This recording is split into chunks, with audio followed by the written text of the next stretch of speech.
Greg, Dream. can you tell how when we're recording my voice gets louder? Your voice gets louder. Yeah, as if I have to yell when people are listening. I don't find you yell, but okay. How are you feeling? Feeling good. Yeah? All right. Good. How about you? Yeah, feeling great. Uh Welcome to the Music is heading down to San Diego to see Neil Young in concert. Yes. Yeah. Well, the podcast could only afford one ticket. Yep. So we did rock, paper, and scissors. Yes, we did. Yes. Yes, we did. Yeah, excited to do that. Um, we we And I we would should. I would ask you I would ask you what you Yes. were about to throw, so I knew what to throw. Okay, I'm gonna do this. So You're gonna do that? you should do this. Okay. Okay, ready?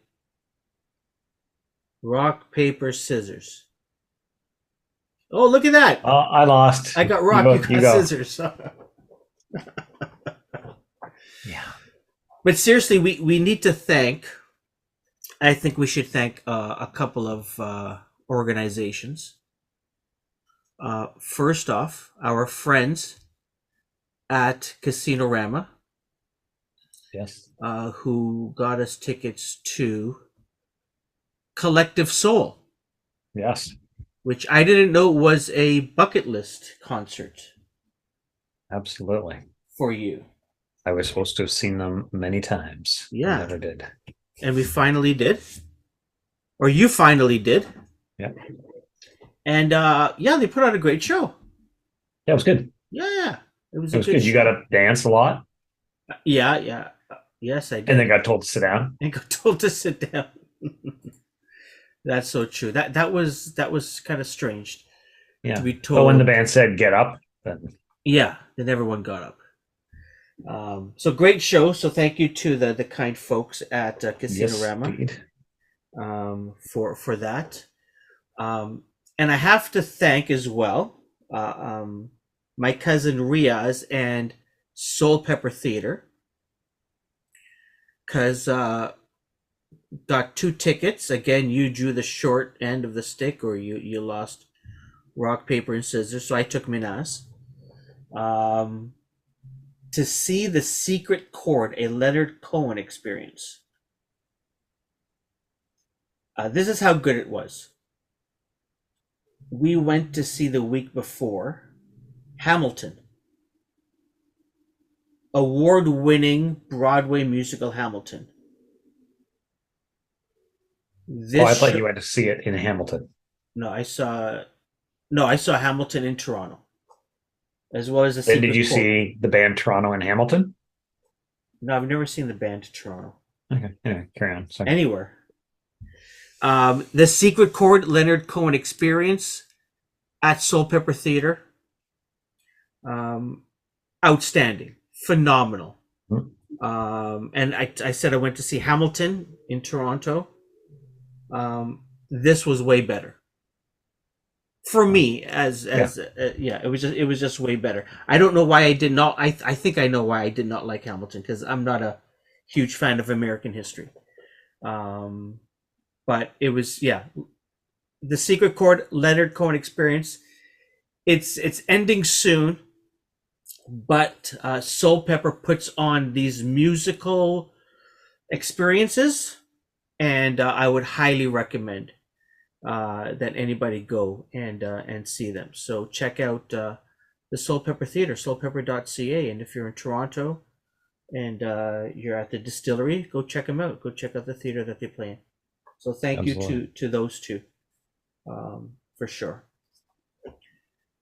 Anyone, Greg, you want to thank anyone before we get to our special guest, Trevor Hurst, lead singer, founder, original member of Econoline Crush.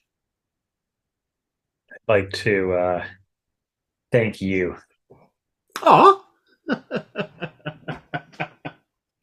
We didn't rehearse this. Nope. I'm sure people can tell. Sure they can tell. That was it. You just want to like. There's Yeah. no reason. You don't have a monologue. No. No. Okay. All right. Sounds great. Nope. Sounds great. Okay. Well, that's the pre-show. Thanks to all the PR teams that have connected us with their artists. Yeah. That's a big thing. That is us. A big thing. Yes. It's a big support when finish that sentence. It's a big support when? It's a big support when the PR peeps are reaching out to us with their new artists or bands, and sometimes it doesn't make sense necessarily to have them on the show. Yeah. Though we'd love to support. And sometimes you get a email saying that, Trevor Hurst from Econoline Crush would like to potentially be on your show, and here we are. So here we are. Yeah. Because you and I don't know anybody in the music industry, so it's great to have people. Do you know who one of my mutual friends with Trevor is? Because I creep everybody, right? Ooh. You know who one of my mutual friends is? Tell me. Well, I have a few mutual friends with him. Former guest Mike Turner. Yeah, former guest Mike Turner. Former guest Joel Carrier. Yeah. Yeah. Trying to think of who else I'm mutual friends with Trevor with. Let me see here. Mutual friends. Former guest Pete from Harem Scarum and Crash Vegas. Well, Crash Vegas. Oh my God. With Mike Turner. They did a project together. No. So yeah, no, totally. Yeah, so maybe you can hit up Trevor and have him introduce us to some of those people. The people that you know. Yeah. Yeah. Sounds good. All right, let's chat with Trevor. Okay, bye.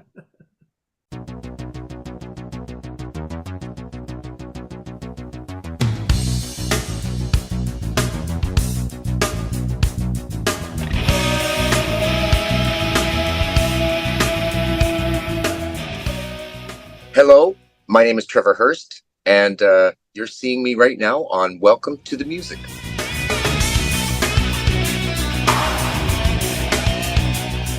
Welcome, Trevor. It's a pleasure and an honor to have you join us.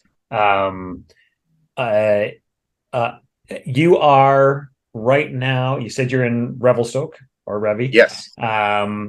You've just finished, I believe, a West Coast tour. You just like literally 2 days ago, I think, or something, or yeah, we just and a video shoot yesterday. Okay. So yeah, it was a great like kind of and we went into Alberta too, so it was kind of like a BC and Alberta and Vancouver Island run.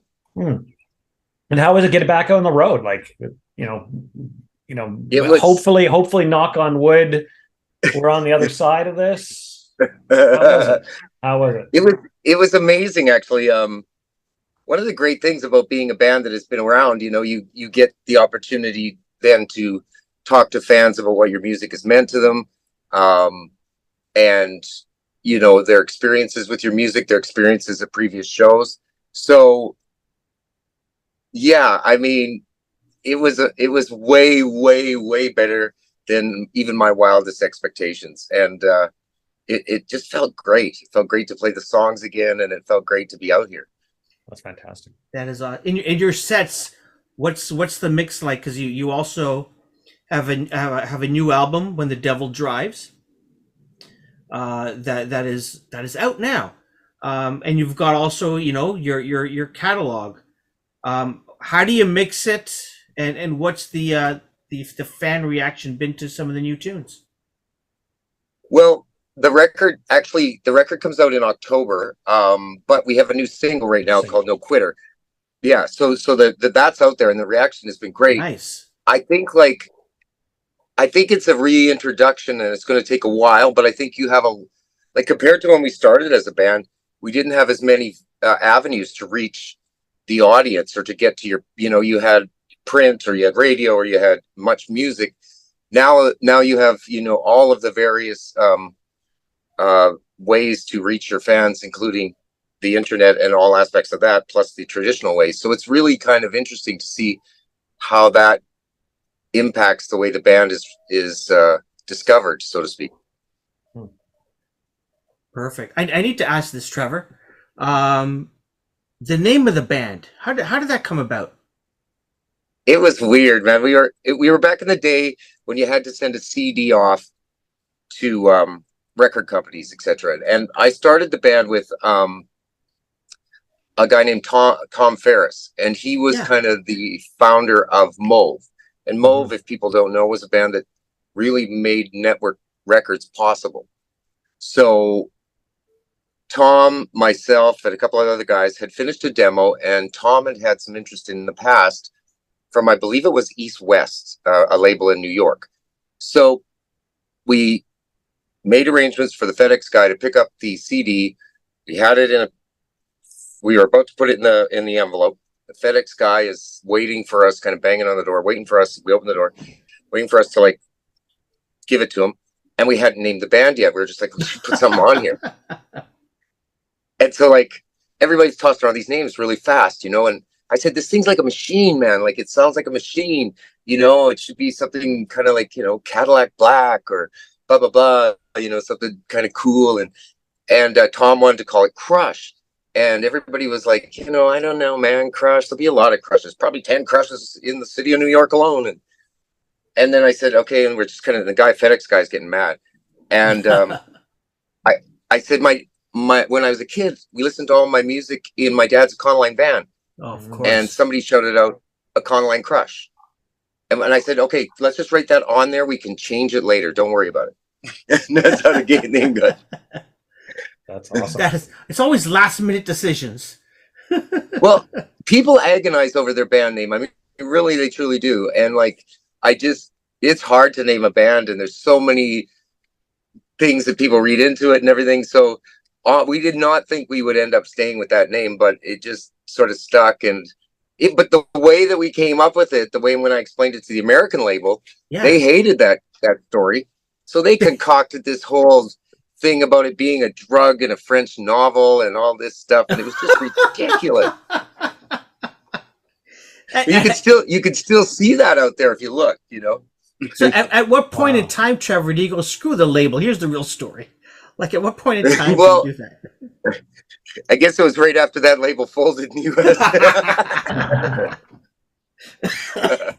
Well, I want to thank you for some like incredibly amazing banger tunes. I was like I was sort of, I guess I would have been a new dad, heading into being a single dad, and like, you know, just amazing body of work from that time. I mean, now too, don't get me wrong, for the new stuff you guys are working on, but just like, oh my God, just amazing. So thank you. Thank you. Well, thank you. I mean, it's weird because you don't know sometimes like how, unless you get out there and start talking to people, how your music has impacted them, or even if it did. And it's great to hear. And I really appreciate those stories because it kind of makes it all worthwhile.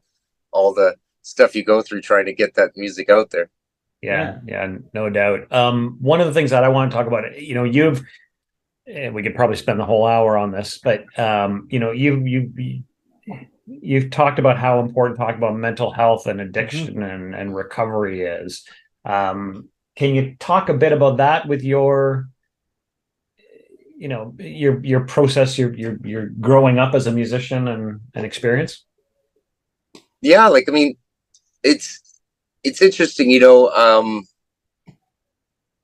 the adoration comes a lot of guilt in some ways, you know, because I've often thought about other musicians like Cobain or Cornell or you know, any of the musicians that kind of struggled with depression and then ended up taking their lives. It's like you don't feel worthy sometimes when people praise you of what you did, because it was either, I don't even know why. It's hard. I struggle with this one because I think about it a lot. I think about how could I help people with this, and I think it's just the fact that it comes down to something very basic, and it's very hard to do, but you have to love yourself unconditionally, and you have to be able to laugh at yourself. And this industry doesn't really do either of those ever. You know, I mean, you know, rock stars are always posing in these tough positions, and you know, the critics are ripping you apart all the time, and it's hard to kind of, and you feel like sometimes you don't do, you know, do it well enough or good enough when you're performing, and so you beat yourself up. And I think sometimes, you know, if I could advise any new musicians or musicians out there that are, you know, struggling a bit, it's just like, you got to give yourself a pass, man. This isn't easy. This is difficult work. It looks like a lot of fun, but there's a lot of self criticism, and that stuff gets you nowhere. Beating up on yourself gets you nowhere. So stop it and appreciate what you're able to create, appreciate what you've got, and know that music, however giant or however small, it does make a difference, and you are making a difference with your music. You know, like, music brings joy, even, you know, even the wackiest and kookiest songs. So I just think, like, it's so important for musicians to give themselves a pass and love themselves. And if you do feel like you're in a bad situation and you can't get out your head out of that dark place, then reach out for help, talk to your friends, and just don't, you know, the thing is, it's so sad when people make a decision that's permanent, and then the problem really was only temporary. Yeah. Now, did you come to that quickly, Trevor? Was it like a snap decision, or was it like years of, you know, just trying to figure stuff out in your head? I think it's ongoing. I don't think you ever get away from that. I think, like, you know, look at like Anthony Bourdain, a guy that did a ton of work in his life on his mindset, on loving different cultures, on loving different people, on loving himself. And even he succumbed to this sort of depression that hits all people. Like, it just, I think it's just this thing as an artist, you just sometimes don't feel good enough or worthy. And it's, I guess, the human condition. I don't know. It's in our program to kind of want to do better and to be perfectionists in some ways, I guess. I really don't know what that is. I mean, I struggle with those thoughts because I think that you know, when I've had friends that I've lost, and I find it just maddening sometimes, because you really wonder, like, how come they couldn't see how awesome they are and how great they are? But, you know, the worst battles in the darkest places are usually inside our own heads. Wow. Yeah. I lost my best friend and a few other people around me as well, and it's you know, it's tough. It's tough because you realize, and again, it's easy to say from the other person, right? It's interesting you talk about Anthony Bourdain, because I just, like, last week, I think it was, I got screeched in Newfoundland, in St. John's, and we were at Christians, and you know, Luke, I think it's Luke that owns the place, and he does the ceremony, and it's really interesting because he talks about Anthony Bourdain. I went back and watched the segment that Anthony Bourdain did at his place, getting screeched in, and you know, it's great to see that. But now he's actually, because he said, I don't know him from Adam, other than having a chance to sit in a corner and have a couple of beers with him and talk with him after the screech in. But he said, you know, he's now switched it up, and his whole, not the whole thing, but part of it is to tell this story about meeting Anthony Bourdain. And he said, as a Newfoundlander, it's about acceptance and caring and kindness. And he said, you know, what he's learned from that experience with Anthony Bourdain is, you know, you have to care, you have to be kind, and you have to be open, because you never know what somebody's going through. He said, you'd never know, because he said he would never have guessed it. Yeah, he screeched him in just a couple of years before.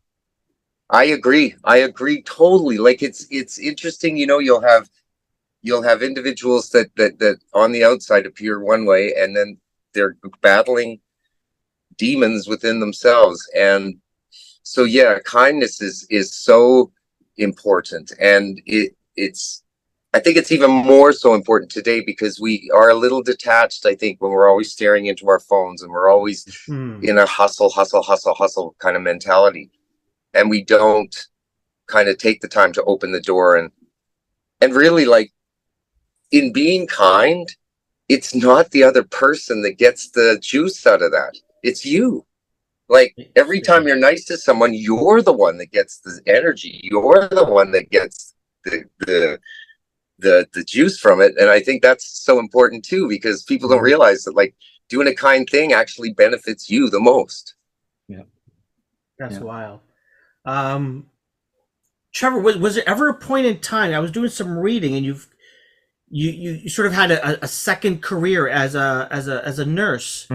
Was there ever a time, Trevor, where music was in the past? There was no music in the future, and you wanted to focus on healthcare. I think that maybe momentarily, I thought that my music career might be over. But we, like, every time that there was a holiday, every time that I had a chance, we would go out and do shows. I don't know that like that the thought of it never performing music again was ever like lasted for very more than a moment, because really, like, this is my thing. I don't know what else to call it. It's my religion, and music, and is my church. It's still magic to me. I still don't really understand it.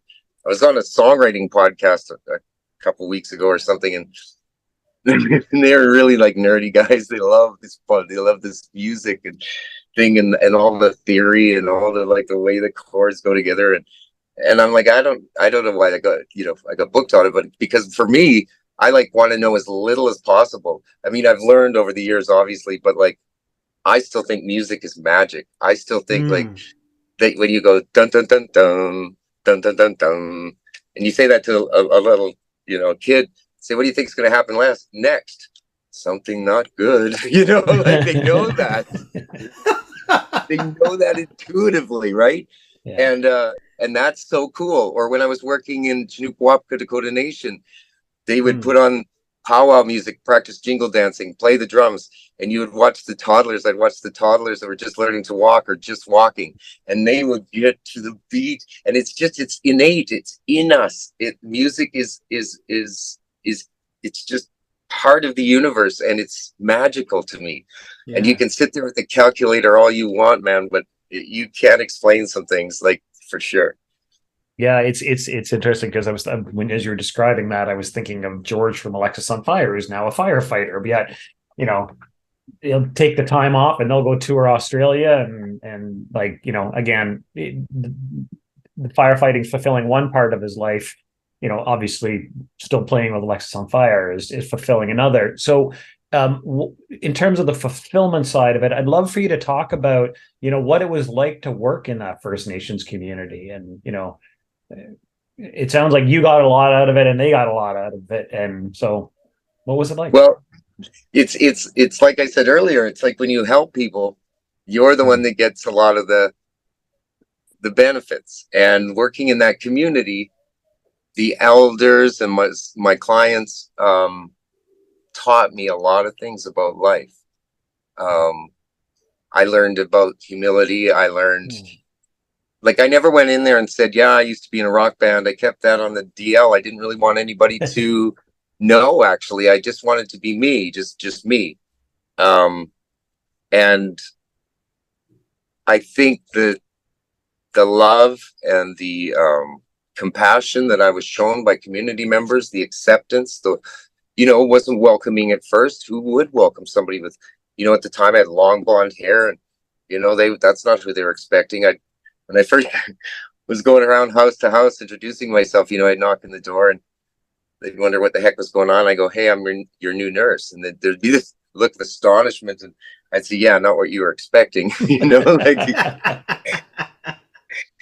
but it's like that being a nurse, and I'm actually a registered psychiatric nurse. Yeah. That is, as some people say, God's work or whatever, but it is a privilege to look after people, to be with them in their most vulnerable moments, and to, be kind of a guardian in that time and help them back to health, help them back to a better place. That stuff is magic. I mean, it's as good as playing rock and roll, honestly.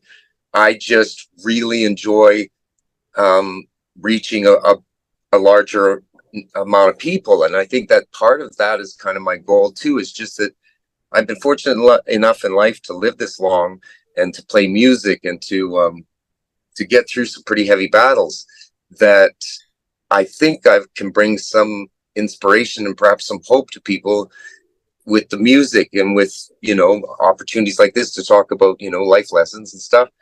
And when you're working in psych nursing, it's great. You're helping families, individuals. But I really wanted to reach quite a few more people before, I crossed over. And so this is important to me. And that's a big part of this record that we did when the Devil Drives, was to leave a message for my children. Like, I have kids, and for the fans. And like, after I'm gone, that you can put this record on and you can listen to it and you go, oh, that's what he's getting at.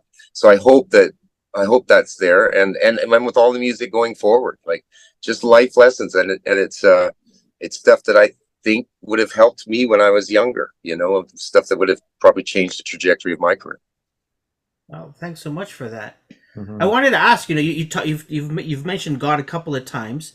I read somewhere, Trevor, that before I think it was before you started working in the First Nations community, you considered yourself an atheist or agnostic. Yes. And when you left, you sort of changed. Absolutely. Tell me about that. That's fascinating. Well, when I came to the community, I had kind of like, in everybody, I guess, has somebody that's their cheerleader in life, hopefully. And in mine, it was my mother, and she had just passed of cancer. Yeah. And so I was grieving. I was angry. I was sad. And I started working in this community. And the end of I think it was my second week, the nurse practitioner, she says, can you come into my office for a minute? And I go in there, and she says, well, how are you, how are you doing? How are you dealing with the stress? And I said, well, it's heavy. She goes, yeah. And I go, how'd you deal with it? She goes, well, at first I tried drinking. And he said, how'd that go for you? She goes, not so well. That's honesty. Yeah. And then I said, so what do you do now? She said, well, I started to look into the culture. I started to like try and figure out sort of how the elders and the people here see God or whatever, and how they interact with that. And she invited me to a sweat. And from then on, my life was changed. And it was like, I was in the sweat, and it's a little kind of like structure with branches facing north, south, east, west, covered probably traditionally in a buffalo hide or hides. And you crawl in through a door, and in the center, there's these really hot rocks, and it gets very, very warm in there, and you're just dripping sweat almost immediately upon entering. And they sing Dakota songs, and there's certain herbs and spices or whatever herbs that plants that they drop on the rocks, kind of create some smells, but it's black. It's black. You can't see anything. And there's 4 doors, and they have an order of what you do in each door. And so I asked my mother if she could visit me and if she could tell me if I was doing the right thing or not. And I felt this finger go up my back, and there was nobody really close to me. And after that, I asked a lot of questions, and I spoke to a lot of the elders about faith and about the Creator. And it just made sense to me. It changed the way I see the world. It opened my eyes to the beauty of what we have and what we live, and being in the moment, and being not so caught up in the colonialist kind of situation where we hoard things and we keep score with points or bank accounts. There's a lot of things you could get into, but like, we're pretty much programmed on a daily basis that there's 2 teams in sports, us and them. Keep track of that scoreboard. There's winners and there's losers. And that's just not the way the universe works. Like, that we're not here to defeat anybody. We're here to learn more about love and understanding, and hopefully gain greater knowledge for whatever happens next. So it really did change me, and it was a blessing. And see all these things happen, you don't know why. Like, why did I take the job there instead of somewhere else? But if I hadn't, I wouldn't be here right now. Wow. Thanks so much for that. Yeah, thanks for sharing that. Was it this experience specifically, or generally all the experiences that was that the reason why Flatlander documentary that you're putting together, or that you're going to be releasing soon? But Flatlander, no, it wasn't my idea at all. Oh, I was playing in Kitchener at Maxwell's, and one of the co-owners, David Mansell, he was at the time, he's not there anymore, but at the time, he was like, we actually, what had happened was it was our drummer's birthday. So we were having a birthday party afterwards. We said, can we just stay for an extra 15 minutes? We kind of surprised him with this little cake. It's like, cool. And then he goes, man, you guys are a really interesting band, and we got talking, and I told him that I was just finishing my psychiatric nursing degree, and I was going to start working. I didn't know where. My mom was still sick, and he was like, that's crazy, man. Like, that's so bizarre. And I said, I don't know. It's not that bizarre. Anyway, so he thought that was pretty interesting, and then he kept in touch. And then when I started working at Chinupwapka, he started filming, coming out periodically, him and Aaron McFerrin, his other filmmaker friend, and just kind of filming me doing my work, talking to community members, and it's pretty funny. There's some really funny stuff in there, because like my community members are individuals and they have strong characteristics, and they have some opinions, and it's really awesome to see them on camera. And it was cool to kind of capture that period of my life, like it's interesting when you look back on it. Yeah. So anyway, we filmed this, and we're just finishing up the editing process and working on score and soundtrack and all that stuff, and hopefully it'll be out by the end of the year.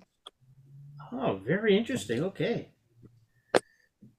Some people found your work fascinating enough to want to capture that. So that should be a really interesting project to release.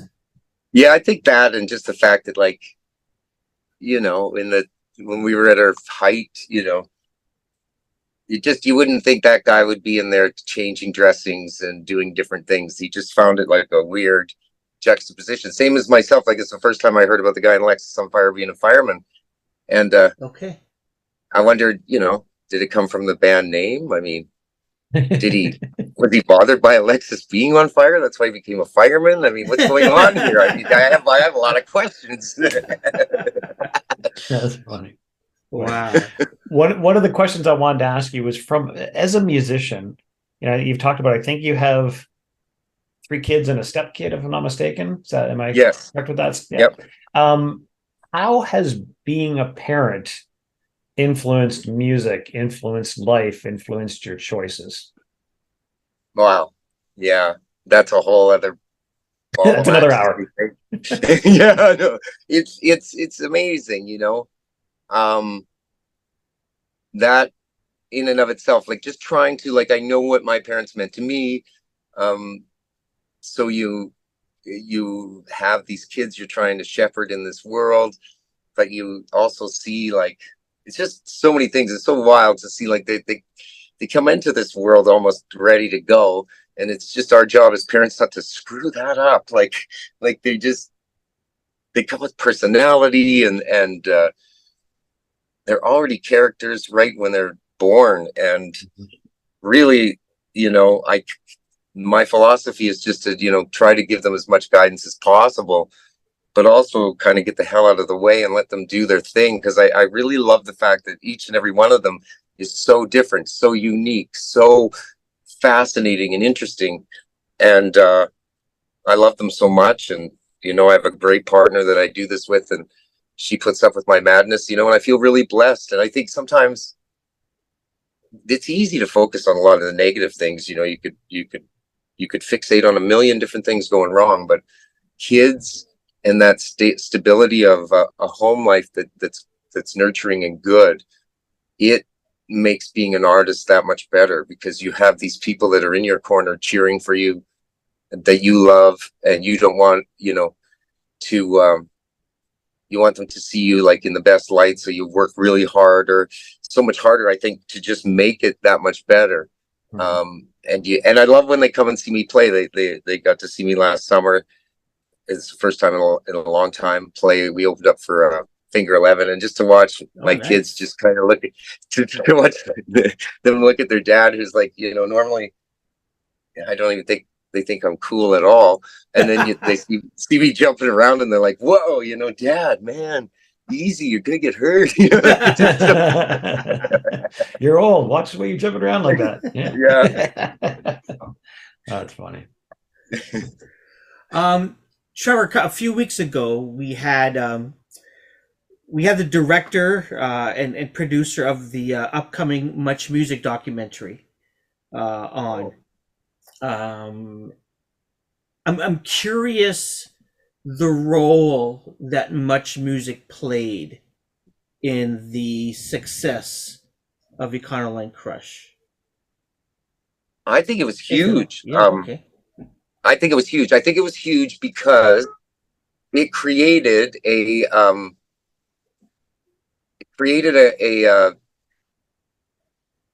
like star system in Canada, which we didn't have previously.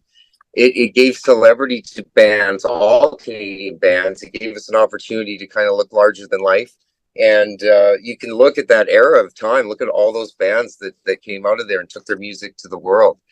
I think it's something that's kind of missing right now, unfortunately, but it's a very, very cool, it was a very, very cool time. And it was so fun to see, like, to make videos and to see people react to the videos. And yeah, I don't know.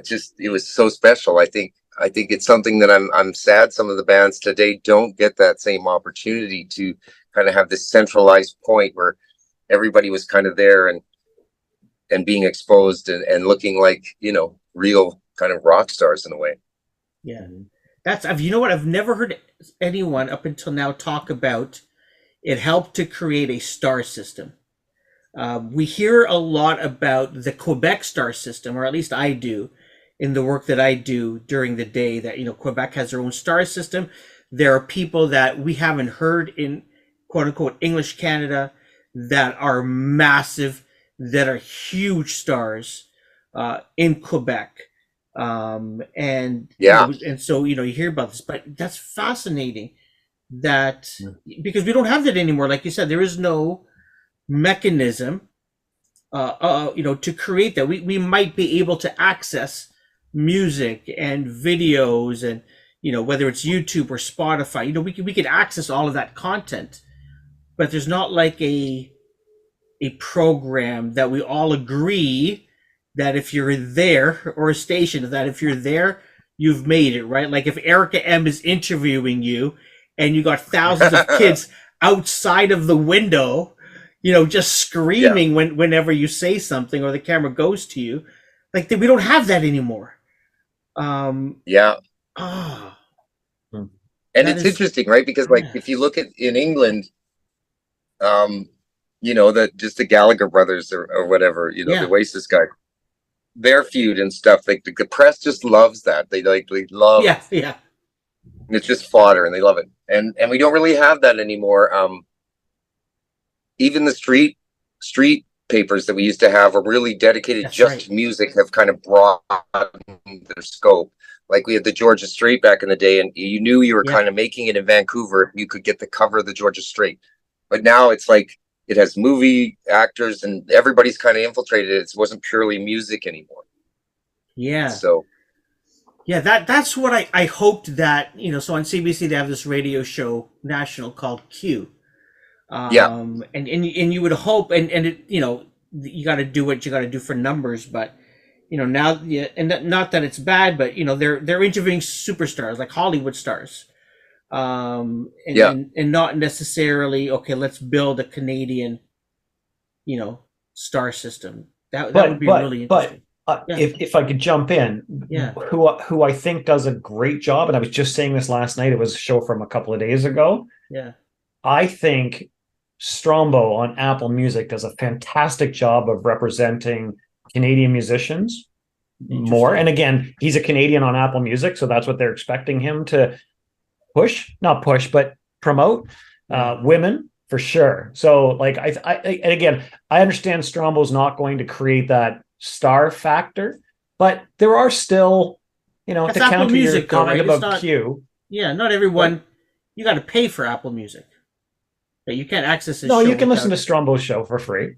You can't listen to it on demand like I can because I pay for the service. But you could listen to Strombo on the nights he's on, and he did the Indigenous June 21st and featured Asanabi. So and a bunch of other Canadian Indigenous artists. So I don't know. I fair enough. I love Strombo for that. Yeah. Again. Yeah, and I mean, I also love Strombo for the fact that I don't think many people know this, but like when he was just, starting or midway through his Much Music thing, Bono, a lot of these international artists are like, man, like we need you at MTV, we need you at MTV2 or whatever it was. They tried to lure him to the States, and he stuck around, and he's still kind of sticking around to do Canadian. He's truly a Canadian fan of Canadian music and Canadian artists, and so I agree with you. He is a very good advocate. It's just not that same centralized point. Totally, it's not like it's bizarre. Like I don't know, and I think this is kind of interesting though, because like I love the fact that now we're in a new kind of reality for musicians, for artists, for everybody, and so it's just kind of navigating the waters and figuring out what works, and what's done is done. It's gone, and it's like something that we can look back on and be very fond of. And unfortunately, we just don't have that now. And I don't think we need to find a replacement because it just will never be the same. So it is guys like Strombo, and it is shows like yours where people are exposed to different voices and heck, you would never get to talk more than 10, 15 minutes or whatever on Much Music. You would never expand into things beyond, what was the idea behind this video and stuff. So it is interesting now that people can dig down deep and they can find out a whole lot more about the people that they love and the music they love simply by, going on the internet. Absolutely. Talking about videos, I'm really bad at segues, Trevor. your latest single, No Quitter, both a homage to the stuff that you went through and where you are now, but also, from what I understand, an homage to a late bandmate of yours, Ziggy. So with Ziggy, he just wasn't in a good place. And actually, there's a song at the end of the record called Locked in Your Stone, which I wrote after his passing, which I needed to express how, you go through a lot of stages in grief, and one of them is anger. And I was mad that he left. I'm mad he took his toys and he left. And I couldn't reach him, and I couldn't help him, and I couldn't get there. And so for me, Locked in Your Stone is the Ziggy song. No Quitter is the sort of like just perseverance. No matter what, like, don't look at the scoreboard. Don't look at the bank account. Don't worry. It's just not that important. It really isn't. And so that part of it, that's what No Quitter's message is. Wow. Thank you so much for that. Yeah. No worries. Absolutely. I feel you. Like, again, no, like I think of my best friend that I lost, and I there's not much you could, and then once this has happened, and as you know, like you go through the cycle of grief, like everybody kind of like talks about the stages of grief. Well, they don't happen in sequence. They can happen in sequence, out of sequence. They can go back and forth and all around. And it's not something that you'll ever be, oh yeah, I'm over my grief now. You're never over your grief. That's the whole point. grief isn't something you get over. Grief is something you live with. Grief is something you experience daily. And it is a gift. As harsh as that sounds, it's a gift because you remember what it was like when they were here. And it shows you what good times are and it shows you what bad times are. And it's like this gift of understanding, right? The human condition, what we go through, what we live through. And so when you lose somebody like that, it hurts so much. But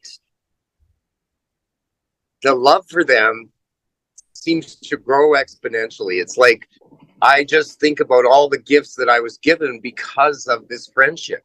Because this guy was in my life, I'm able to like go out and play Sparkle and Shine and go out and play All That You Are, and you don't know what it's like every night. These gifts are amazing. So I honor him, and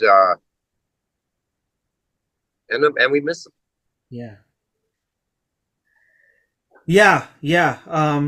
Trevor, listen, thank you, and I'll thank you again at the end. But thank you for sharing. You've shared so much with us that just like on it. So I hope you don't mind that we're here to talk about music, but we have talked about so many other topics that are mean a lot to us and hope for the people listening as well. So thank you. Oh, no problem. I really do think this is what is important. As you know, artists that have been to a couple rodeos, you get to impart some thoughts, and you can like what I say. You can disagree with me. I don't really mind, and I just think that like just my thought on it is, this is a gift, and it's a thing that tells us how special life is and how much we mean to other people. Yeah. And so that reminds us to keep fighting and no quitter. Yeah, absolutely. Trevor, we're nearing the end. Okay. We got 2 more questions before we get to Lost Venues. If people are watching this on our YouTube channel, you're now in a different place than you were before. We've never done this before. I don't know if you want to give us a tour of your of your bus there. Like, how do Canadian rock stars live? Like, and live together in a band, or the West Coast tour that you did.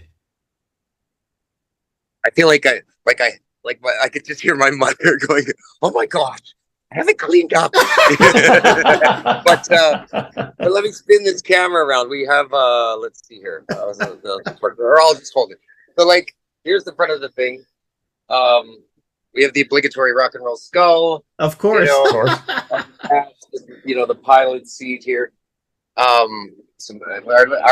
growing sticker wall. It's like a normal RV, except in the back part. Let me see if I can turn some lights on. We have these bunks. So, and there's 4 of them. And that's where we can sleep at night, have somebody sit up with the driver. Also, like the table here folds down, and this couch with my bag on it here, it pulls out into a bed. So, like, if we're stuck, and like that's the case today, like it's not when you're trying to build your band again, you're not getting the guarantees that you would have got in the past. So it's all right. You just you take one room you shower in, and or a couple rooms depending on whatever, and then you can sleep in the RV. It's comfortable. It has we have a TV. We got this satellite thing that gives us Wi-Fi. So it's not bad at all, and it's really fun. And then when I take it back home, I put the kids in the back there. There's bunks for everybody, and we can just travel around like a bunch of mad people and see the sights that this country has to offer. Nice. Awesome. Now, in your tours across this country, down south, across the pond, you've played hundreds, if not thousands, of venues. And so this segment, Lost Venues, celebrates those venues that don't exist anymore, but perhaps you have a story to tell from one of these venues. I'm wondering if there's a lost venue in the Econoline Crush journey. Well, I'll tell you, there is. I don't think that I could say that there's one story. Sure. I'll say that it is perhaps the story. Oh. Econoline Crush used to play regularly once a month or whatever at a place called the Town Pump in Vancouver. And there was just this, there are times when, and it's no longer there, there are times when it's like the universe aligns. You have management that loves your band. You have the guys that work at the club that are great to work with, that are great at their job. You have the way the room is shaped. The Town Pump was gritty, dirty with wood and brick, and it was just the right size. Like we could just we could ram that place. And on a weeknight when it was just us headlining and whoever else, and it was where, the record company EMI saw us play and signed us from. Like after seeing that show at the Town Pump, they came out and flew out to see that. It got us our record deal. They kind of knew at Canadian Music Week at the Rivoli that they thought they wanted to see the band, but they wanted to see us one more time. And the people of Vancouver didn't let us down. And they Nice. just it was great. That's Perfect. fantastic. That's fantastic. The last question I like to ask for our listeners: what are you listening to lately? What's in your earbuds that people should be checking out? Old, new, whatever. Like I like this. I'm always shifting genres and all kinds of stuff, but Rez, REZZ, is a Canadian EDM artist, and myself and the sound man, like every day when we were sound checking and he was kind of running the PA, he'd run our latest single, and for the life of me I can't remember it right now, but he would run it through the PA, and we just started kind of listening to her music this tour. I just started listening more of it. And also Rufus Du Sol, it's weird, but I kind of got into this more keyboardy, programmy, rocky thing. And yeah, like those are the things I'm listening to just right now. Awesome. Trevor, this has been a fantastic conversation. Thank you so much for hanging out with us, for spending time. Thank you so much for sharing. Econoline Crush, you guys just played a West Coast tour. Can the rest of Canada expect you to visit this summer? What are the plans? We're going to try and hit every city we can. I think August is our next round of dates. That's kind of starting in central Canada and Manitoba and working our way east. I know there's also plans for things in the fall. I can't wait to get out there though and see everybody. It's been really fun doing it out here, so I'm sure it's going to continue. And and thanks for putting up with me in my mad RV world here and overheating my phone. No worries. Great. So go check out Econoline Crush. Go check out their website at econolinecrushmusic.com. You can listen to their music on Apple, on Spotify, on YouTube, and go check out their new single, No Quitter, out now. Yes. Trevor, again, thank you so much. Thank you. This has been a blast. Thank you.